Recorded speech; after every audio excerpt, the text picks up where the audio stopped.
At iMAL, we show 14 interactive artworks that are part of our big 30 years retrospective.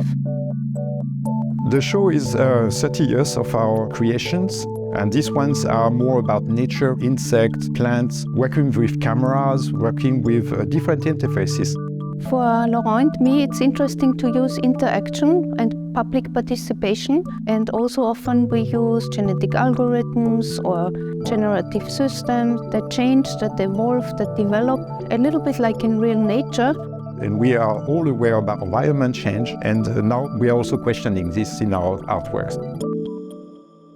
This is the work called Eau de Jardin. It was made in 2004.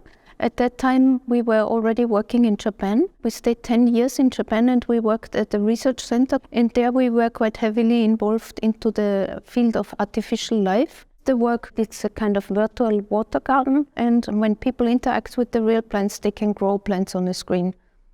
So at the beginning of the 90s, there was a new field of science called artificial evolution, so evolution using computers. And this was a very interesting topic for us to integrate in the artwork, because then the artwork was opened.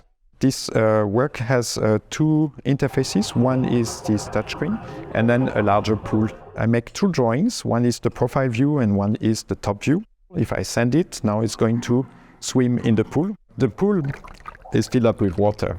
So here now we have a dynamic system where all the creatures are interacting with each other. Some of these creatures eat each other and reproduce, so that we have a kind of a lifelike system. So it's really open-ended. This one, you cannot really predict what's going to happen, but you can try to design your creature, try to protect it, and try to see if it gets to the next generation. This work is called Phototrope. It was done in 1993. And the concept here is that you use a flashlight, and as you shine onto the screen, little butterflies and moths are coming and they fly towards the light. This light, it's their nutrition. And if they reach enough light, they can reproduce and make children butterflies. So we use genetic algorithm to always make variation and mutability. But if you give too much light, then they die. It's really a very delicate balance between feeding them and not killing them. So this piece is called Haze Express, kind of a train window situation where we have two seats. And this window is interactive. Every time you touch the window, we can change the landscape. The landscape here is reminding us to Japan. The Shinkansen, the train is so fast that in fact you see the lights of the city where you pass by like flashes, and it impressed us so much that we wanted to recreate a little bit this feeling. So I created a particle engine that is making this landscape on the spot. This work is called Portr on the Fly, and it's from 2016. It's a screen with about 10,000 little flies that are actually photos of real flies, and they are programmed in such a way that they have only one target, is to go to anything that is staying still. They try to organize themselves and go to any outline they find. And by doing so, they slowly make my portrait. The fly is also a symbol of being ephemeral, because in art history it has also a lot of meaning already about kind of memento mori, things that disappear. This work is called Portr on the Fly, print series.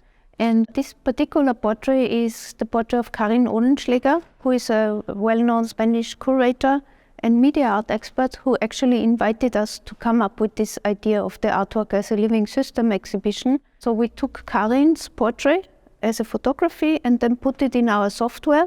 And we put this particular portrait here as a homage to Karin, because unfortunately she deceased not so long ago. But we have also portraits of other people we know from the media art field, like curators or artists or writers in the exhibition upstairs.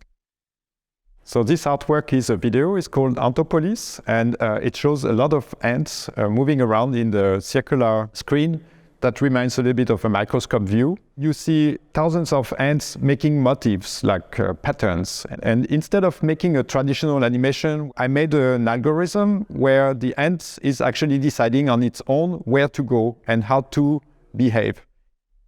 This work is called Scavengers. Here we see many hundreds of little insects, very colorful insects, that are slowly walking around. And if we watch carefully, we can see that they are eating up some trash that is being put onto this beautiful green moss. And this trash, there's a story to it. It's actually the trash that we collected from our household during 2 weeks. And Laurent programmed little ants that bring the trash, and then little other insects are coming and eat up the trash. And I have to say that since we made this work, we are much more aware of trying to reduce the trash, especially plastic trash.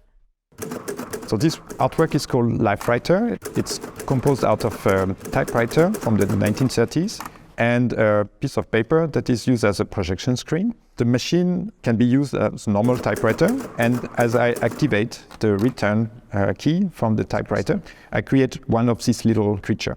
They also eat letters, and this artwork is also evolutionary. That means each creature is carry on its gene through generations. They inherit part of the parents and have some mutations.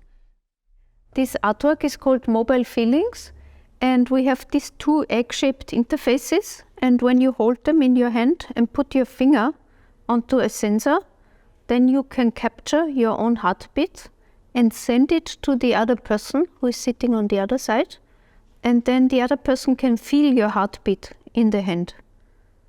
So you can start to communicate with each other, not verbally or not with vision or not with sound, but with touch. And it's quite private because you can feel if the other person is nervous or relaxed. And there's one more feature: when you blow inside, then a small wind comes out on the other egg, blowing some air. So behind me is interactive blind drawing. This is the first work we have done together, Christa and me, when we met at the Institute for New Medium in 1992. The idea was to make a composition that has different aspects of many plants. It's interactive, you can touch the plants. Every time you touch the plants, it will be a different composition. This work is called The Value of Art, and it's part of a series. And what we do is we went to auction houses and bought some old paintings, like in this case, for example, a cat or a portrait of a lady. And then we equip these paintings with a sensor that measures how long you stand in front of it, and also a small printer. And then each time a person is looking at this painting, the value of this painting goes up by €1 for 10 seconds. So it's dealing about creating value, but also in a way a bit self-reflective about the value that we give to the visitors' interaction in our artworks.